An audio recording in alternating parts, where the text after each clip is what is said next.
But like you said, it's about self-mastery. All right. Self-mastery is the ability to take control of your own life. Right. So that's what it is. Like, if you want to take control of your business, then you got to have that self-mastery. You got to know your weaknesses and your strengths, because you are the only person who can control what it is that you're doing in your business. Now, you might not be able to always control the outcome or the output, but you're the one who is in control of the input.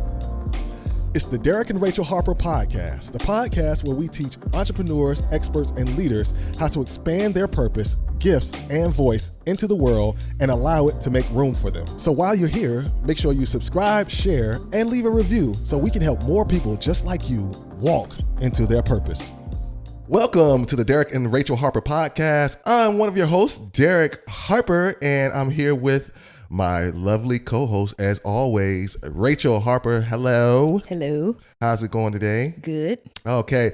So today on the Derrick and Rachel Harper podcast, we're going to be talking about the number one mistake keeping you from hitting six figures in your business. So as couplepreneurs, of course, the first goal is always to hit six figures. Everybody kind of wants to do that. You know, the first milestone is hitting that six figures, right?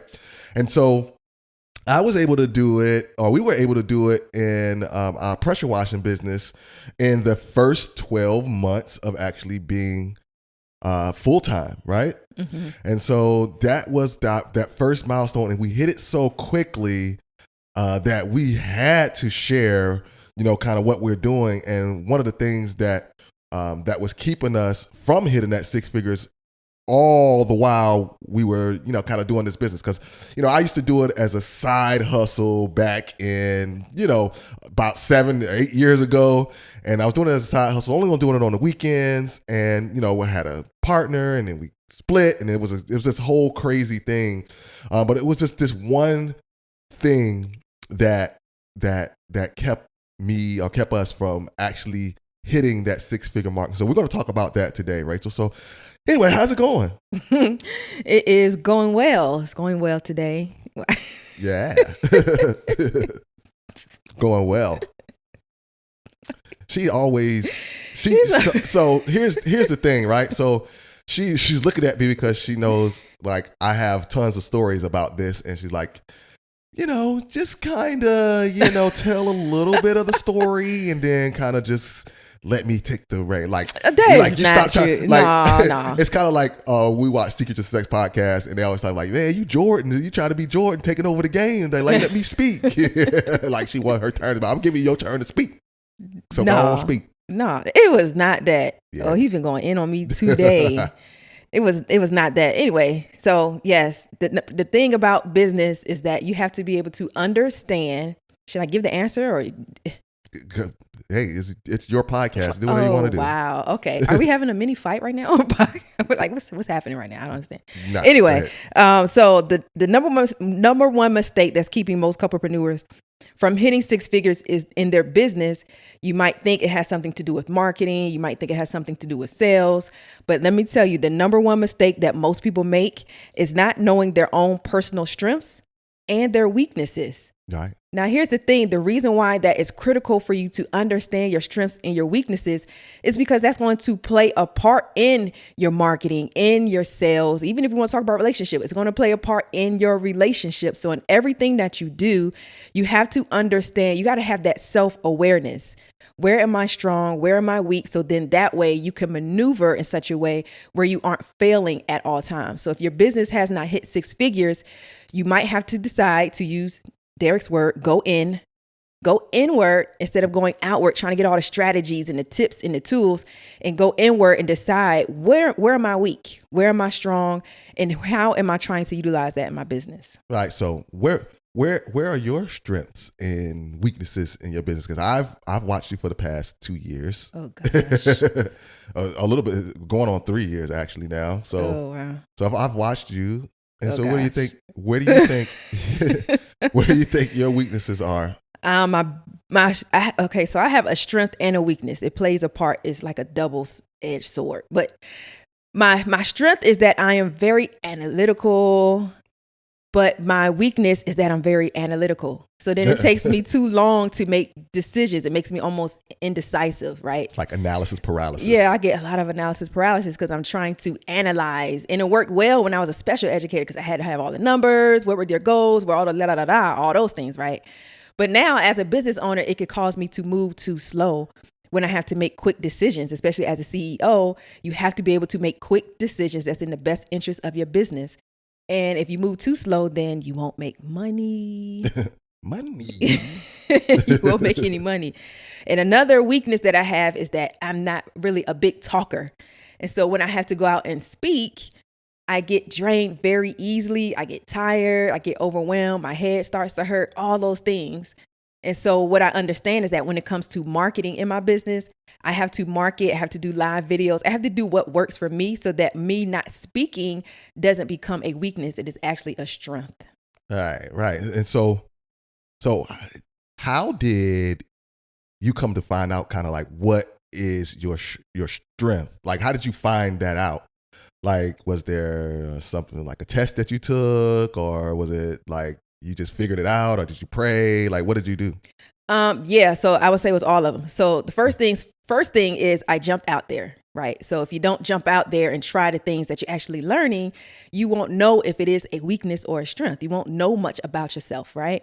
So you got to jump out there and try the things that you're actually learning. So everything we're telling you, you got to jump out there and test it out, right? And try it so that you can know if it's a strength or weakness or what have you. The other thing we did is we took a test. What was the name of that test? It was the flight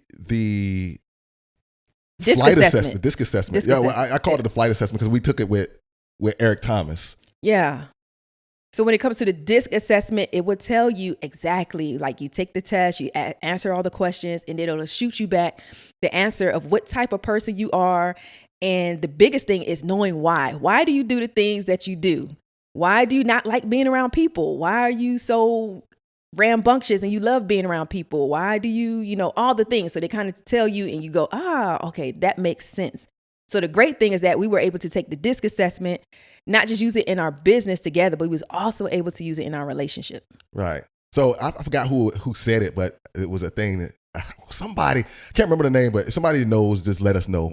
but the thing that they said was, know thyself. They were talking about business, know thyself. So when you figure out who you are and you know yourself and you know your strengths and weaknesses, then you'll know how to play to your strengths and work on your weaknesses. And like I said earlier today when I was doing my podcast, was it's like you have to go inside and figure out the inner stuff to make the outer stuff happen for you.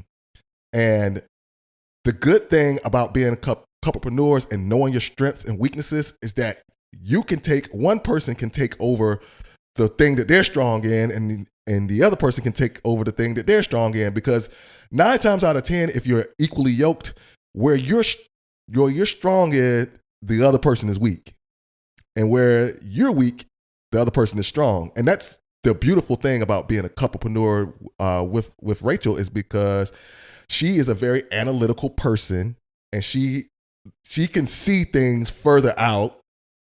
And she understands like the inner workings and how to analyze data and say, hey, you should probably do more of this, right? And I'm just the person that I'm the executor. Like, let's go. I don't care. I don't need to know the ins and outs. I just like, I know, all I need to know is if I do this and that, then boom, put it together. Let's go. All right. Can we talk about how you was on the? So Derrick, he was out power washing the other day. What happened? And I was on the phone with him, and he's telling the lady that he didn't have a ladder. Do you remember that? Oh yeah. He said lady he didn't have a ladder, and he said, no, I'm just gonna get the back of my truck and just stand on the back of the bed of my truck. And I'm in my head like, isn't that dangerous? And then the lady says, isn't that dangerous? And so that's speaking to him being a go-getter. Like if it was me, I'd have been like, oh my gosh, I don't have a ladder. And I would have been panicking and frazzled and all types of things and be like, I'll be back and try and figure out what to do. But him, he's an executor. So he's like, all right, look, I don't have a ladder, but I'm going to stand on the back of this truck. And he ain't cared. The lady's like, no, I'm good. You know what I'm saying? So That's one of the things that I do admire about him, that he is such a go-getter. Sometimes that's his kryptonite too, is like, I'm a go-getter, so I move too fast, but he gets it done. So that's a good thing that for him. You want to go for that compliment. Hey, I know this episode is getting really good, but listen, remember last year when you said you were going to step out on faith and start using your gifts? Unfortunately, you let another 365 days go by sitting on your gift and not fully 100% walking into your purpose. Every first of the year, you say, new year, new me. You set goals and then you never go after it. Then you go and blame everybody else but yourself. How did that make you feel? Were you angry? Were you disappointed? Were you unfulfilled? Well, listen, it's okay. It happens to the best of us. But now, right now, it's time to do life different. So I bet you're a bit like me. You're a lifelong learner and you value resources that add to your life. If you're even more like me, you have committed and promised yourself that this would be the year that you would succeed. So I want to help you get there. I don't know if this is for you, but there is something that you can use to 10x all the things you're learning each week from this podcast alone. That's why Derrick and I have created the Season 3 work journal that turns this podcast into a full masterclass. It's not like anything you've seen. You get access to notes for each of our podcast episodes, in addition to daily affirmations and 90 days of business planning to elevate your life and your business. So just imagine, how would you feel in just one quarter when you accomplish the business goals you were trying to accomplish all last year? Just imagine what that would do to your soul. Imagine the look on your face, yet alone your loved one's face, when you download the free work journal and do the work necessary to step fully into your purpose. So go to DerrickandRachelHarper.com and download your free Season 3 work journal today. Right. Yeah. So yeah, sometimes I do jump out there and just like, oh man, I probably should have waited on this one. But it's still a good trait though, because it's like I don't sit down and wait. I don't wait. Yeah, I want to get it done.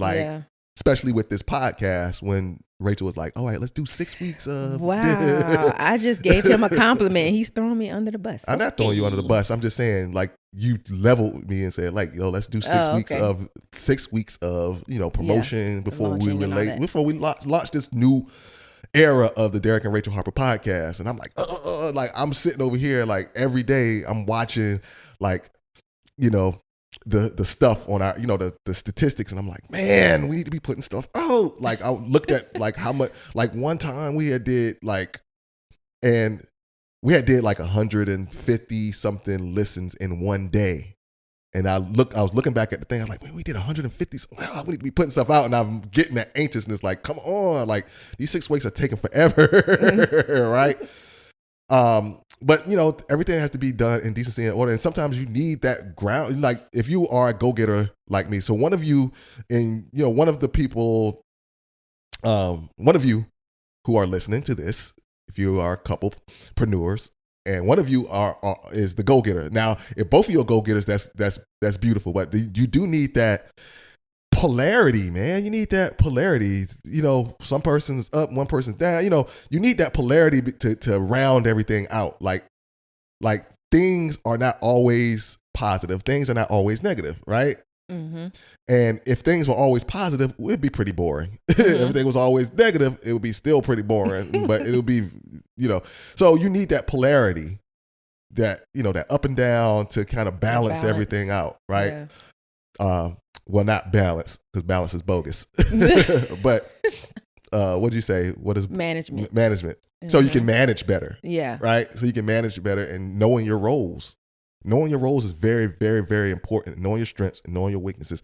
So you know your role, so you guys can move forward together. Yeah. I'm the type of person where I'm like, look, can we just do it right the first time so we don't have to do it again? So that's the type of person I am. I think that works for me, but then again, sometimes it don't. But I think that also works for our relationship, because it's kind of like, can we just do it right the first time? Right. But so I do a lot of reading. She reads a lot too. So I do a lot of reading. And one of the things that I read was that, a lot of times you need to put your stuff out there and see what works and what doesn't. And she's like, let's do it the right way. It's like, okay, what is the right way? what is the right way? Like, we don't know because we need our customers to, like, we can't answer that question. The customers are answering that question your for customers us. have to answer that. So there was something, I think it was Russell Brunson. I'm sorry, let me say his name right. He had a